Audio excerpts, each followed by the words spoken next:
Hello, and welcome to 5172 Vernon, here in the Academy neighborhood of St. Louis. This house was built around the turn of the century. I saw 1900 listed on one of the tax documents. However, I also found an advertisement for it from 1896. So 1900 may have been just a date that was put in the record when it was recorded. Obviously, there was a tornado that came through St. Louis, and a lot of records had to be rewritten when the archive was damaged at that time. Um, but what's important to look at when we see it is this is an American Foursquare, as are the other houses on this street. These are built on wider lots, although they're shallower than we saw in other neighborhoods. So if you remember in some of the neighborhoods we went to where we had three-story townhomes, they were very tall and skinny. And they were built between 1870s and 1890s. This is right at this, overlapping that development, but has a much more modern layout than we would see in these older homes. Wider, again, you have the setback between each house is wider, and we have bow windows and bay windows on sides, as well as, again, the square floor plan, which is very much what we see in many two-story homes that are still built today. Have the front porch here. You see the ionic columns at the top, as well as the door with the fan light.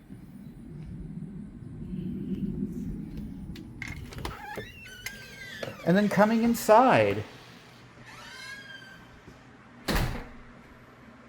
again, we have this large foyer which was designed to impress. Fireplace here, as well as the millwork on the staircase. Obviously, this home has been updated over time. In many cases, these homes had been broken up into apartment buildings in the 50s and 60s. And then as the desire for older, large homes changed, they were reconverted into larger single-family homes.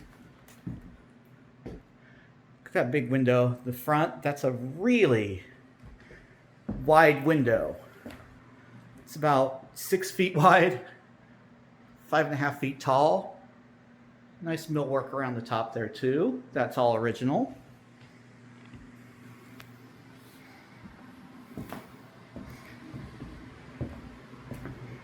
And then walking through, come back here, we have the staircase. It's the service stairs. And the dining room. The 1896 ad mentioned that this was originally paneled in oak, while the living room was in mahogany. Obviously, that's all in the past now, and that may well have just been the color of finish. In the turn of the century, there was an art form of graining wood to look like other wood. So more so than we see today. It's the same thing we do now with stickers over particle board. Hand graining of wood was a art form that was used at this time. We have here a powder room on the main floor. Quite good sized.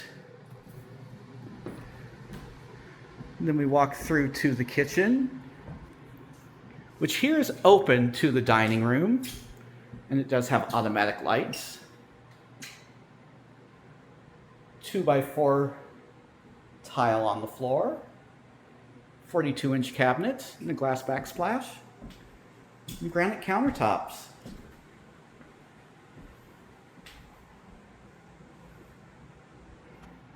And then coming outside, we have the rear door. And a spacious deck. And yes, this is a 2-story deck. And coming down the stairs, see we have a carport here. And that the deck at the top level is even larger than the deck down here.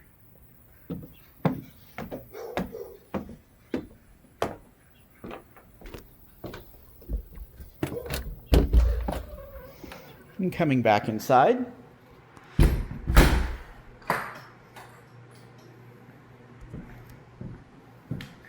We'll go up through the main staircase first.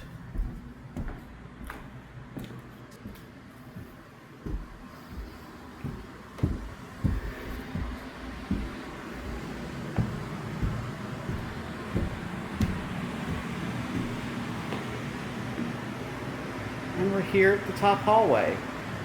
Looking down, you can see the window on the side. And then we have 3 bedrooms on this floor. Again, so we do have some of the original millwork here around this window, though all the windows have been updated, except for the front window, which is a specialty piece to the home. These are all very good sized bedrooms, which is again something that we see in this style that was not able to be accomplished in the earlier narrow townhome style or closely spaced style that you see in some of the parts of South St. Louis in the older sections of town. Bedroom 2. This one also has a fireplace.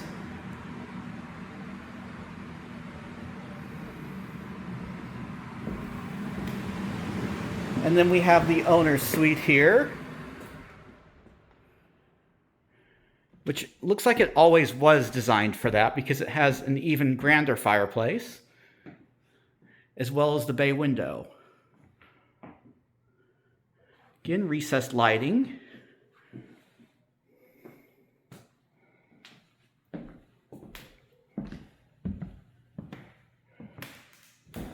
And this likely would have been another bedroom, I presume, at one point in time, but the space is much better used now as a primary bathroom.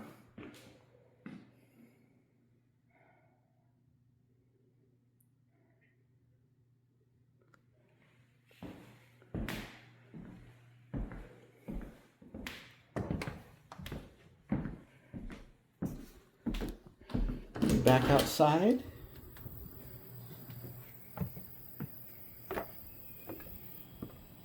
We have this upper floor deck. I'm pretty sure this was not here originally. There may well have been a little balcony here, but it would not have been anything like this.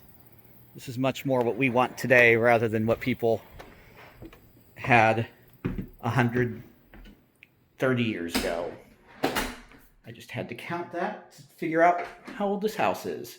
1896 when I saw it advertised would make it 130.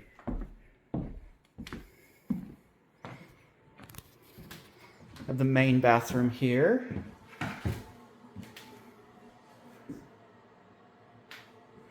Have a shower.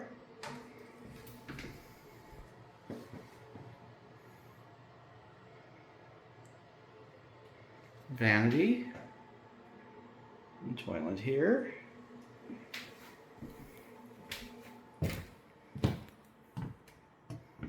And then we have a third floor.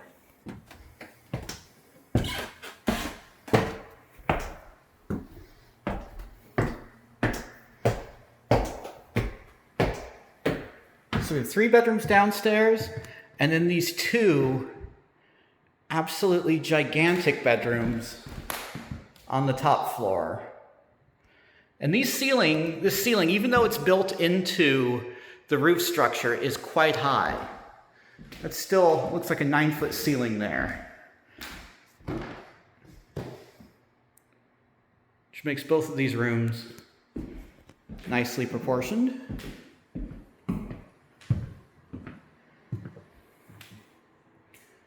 This house has had an interesting history through the years. It's been owned by a number of families, and looks like for the majority of its life, it's been a single-family home.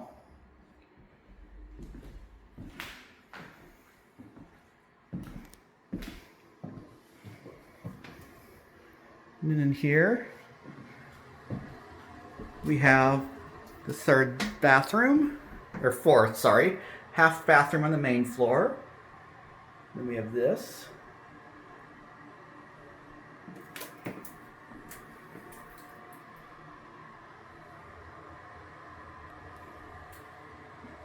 Bathroom here. And these stairs, these service stairs, go all the way down.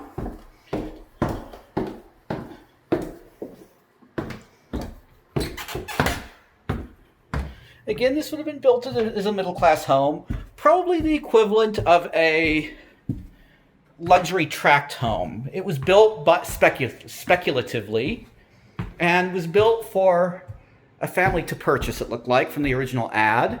But it was not a custom-built home. Most of these homes on these blocks were built for people to find and want to purchase, see them in person and buy, basically. They weren't built to order for the family.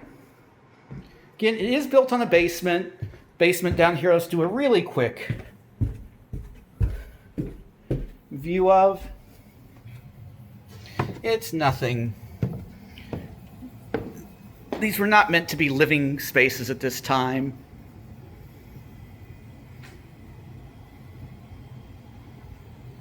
There's a laundry. And again, just furnace. And the electrical panel, what have you, down here. I will end our video back here in the living room. Thank you very much for watching. And I plan to do another take on some of the history of this neighborhood. Please remember to like and subscribe. Thank you.